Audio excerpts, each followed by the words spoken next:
My Star Trek Discovery theory can explain how Voyager got lost in the Delta Quadrant. When Star Trek Voyager premiered in 1995, one of its most intriguing mysteries was right there in the premise. How exactly did the USS Voyager end up flung 70,000 light-years away into the uncharted Delta Quadrant? The answer we got was simple.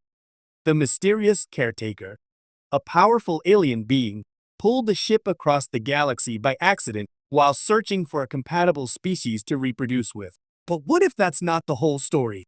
After watching Star Trek Discovery's latest seasons, I think there's a new, much deeper explanation, one that ties together Voyager's disappearance, Discovery's experimental technology, and even the Federation's secret manipulations during the 24th century. My theory? Voyager's journey to the Delta Quadrant was never just an accident caused by the caretaker. It was indirectly triggered by the long-lost spore drive and the mycelial network first introduced in Star Trek Discovery. This theory doesn't just make sense scientifically. It also connects the dots between Discovery's 23rd century timeline and Voyager's 24th century Odyssey in a way that reinforces Starfleet's long history of tampering with technology it doesn't fully understand. The mycelial network never went away. Let's start with what we know from Discovery. The spore drive, powered by the mycelial network, a subspace ecosystem that connects all points in the galaxy instantaneously, was the most revolutionary propulsion system ever created. Using spores cultivated by Lieutenant Paul Stamets, the USS Discovery could jump anywhere in space in a matter of seconds, effectively rewriting what distance meant in the Trek universe. By the end of Discovery Season 2, the spore drive was supposed to be classified and erased from the historical record to protect the galaxy from its dangerous potential.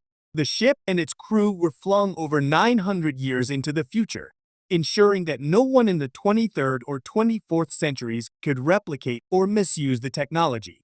But if there's one thing Star Trek has consistently shown us, it's that Starfleet never really destroys its most dangerous toys, it buries them. Think about it.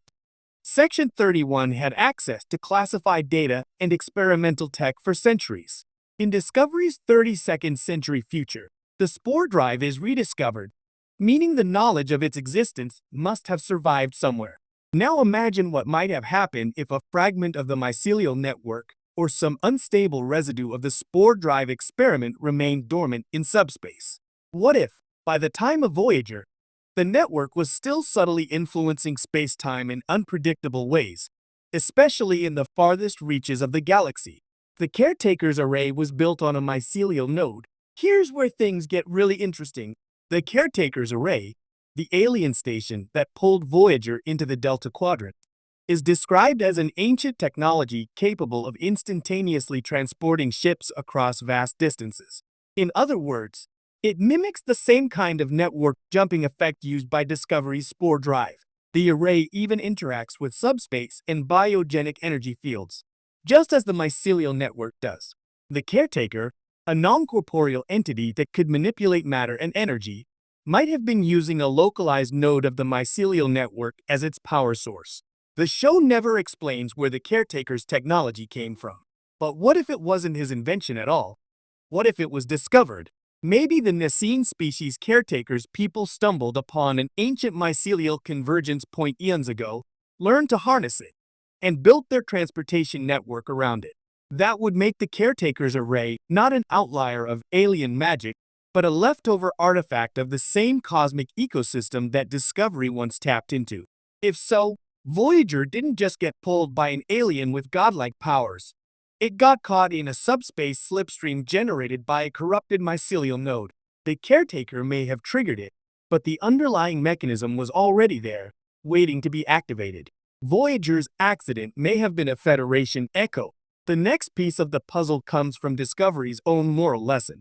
The spore drive was dangerous because it disrupted the mycelial network itself.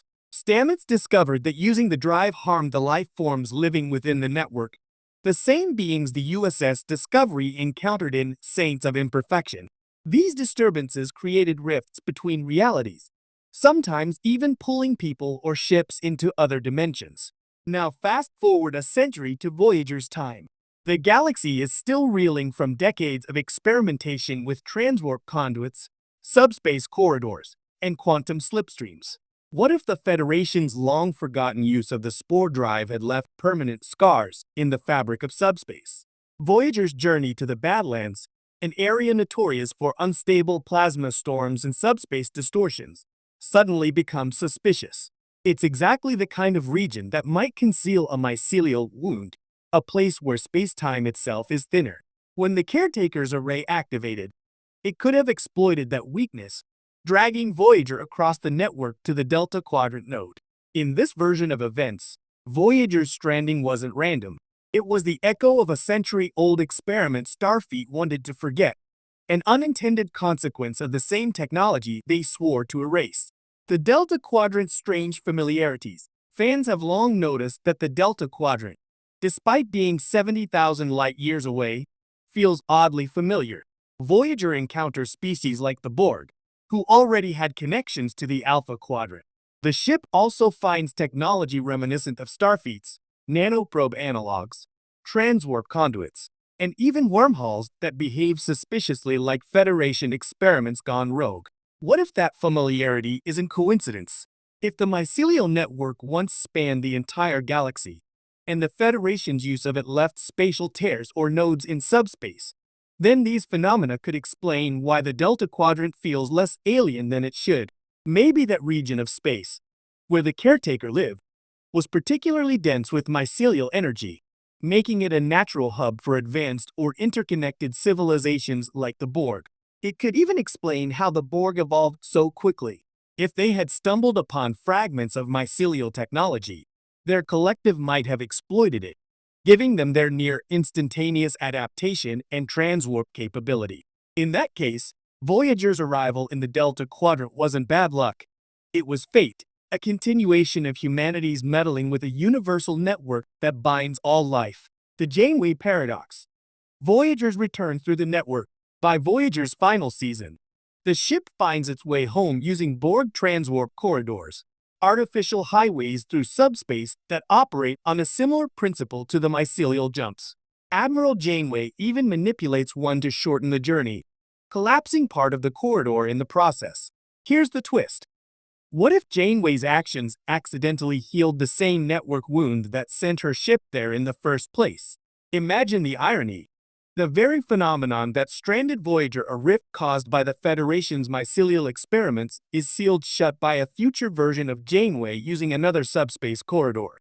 In that sense, Voyager's story would complete a perfect temporal loop of cause and effect. The Federation's technological hubris creates the problem, and Starfleet's ingenuity, a century later, unknowingly cleans it up. That kind of poetic circularity is quintessentially Star Trek, Discovery and Voyager. Two sides of the same story. If my